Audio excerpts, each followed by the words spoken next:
কোরবানির ঈদের একঘেয়ে গরু মাংস খেতে খেতে যারা ক্লান্ত তাদের জন্যই আজকের রন্ধন প্রণালীটি। বাংলাদেশিরা কিন্তু শুটকি খাওয়ার জন্য পুরো বাংলায় বিখ্যাত, আর লাল মরিচের ঝাল শুটকির ভর্তা কেউ পছন্দ করেন না বাংলাদেশে অন্তত এমন বাঙালি খুব কমই পাওয়া যাবে। আজ আমি আপনাদের জন্য নিয়ে এলাম তাজা লাল মরিচের ঝাল শুটকির ভর্তা ভাজি, যা তৈরি করার জন্য আমি তাজা লাল মরিচ এবং রসুন পেঁয়াজ একসাথে আলাদা করে ব্লেন্ড করে নিলাম। এবার একটি কড়াইয়ে তেল দিয়ে দিচ্ছি, তেল গরম হলে এতে 3 টুকরো মাছ দিয়ে দিচ্ছি, মাছগুলো ভাজবো। আমাদের মাছ ভাজা হয়ে এসেছে, মাছগুলোকে এবার ছাড়িয়ে নিব। ছাড়িয়ে নেওয়ার পর একই করে আমি আবার তেল দিলাম, এতে দিয়ে দিলাম পেঁয়াজ কুচি, আমাদের সে ব্লেন্ড করে নেওয়া রসুন আর পেঁয়াজ ভালো করে নেড়ে চেড়ে একটু ভেজে নিব আগে। তারপর দিয়ে দিচ্ছি নুন, দিলাম ব্লেন্ড করে রাখা লাল মরিচ, দিলাম ধনিয়া গুঁড়া, হলুদ গুঁড়া।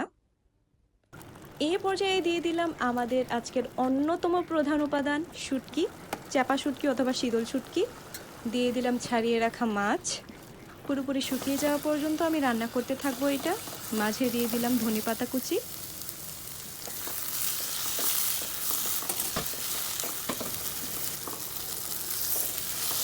আমাদের লাল শুটকির ভাজি কিন্তু একদম তৈরি। আজই বাসায় তৈরি করে ফেলুন এবং একঘেয়ে স্বাদ থেকে মুক্তি পান। আর এমন আরো ভিডিও পেতে বেঙ্গলি স্পাইসের পাশেই থাকুন।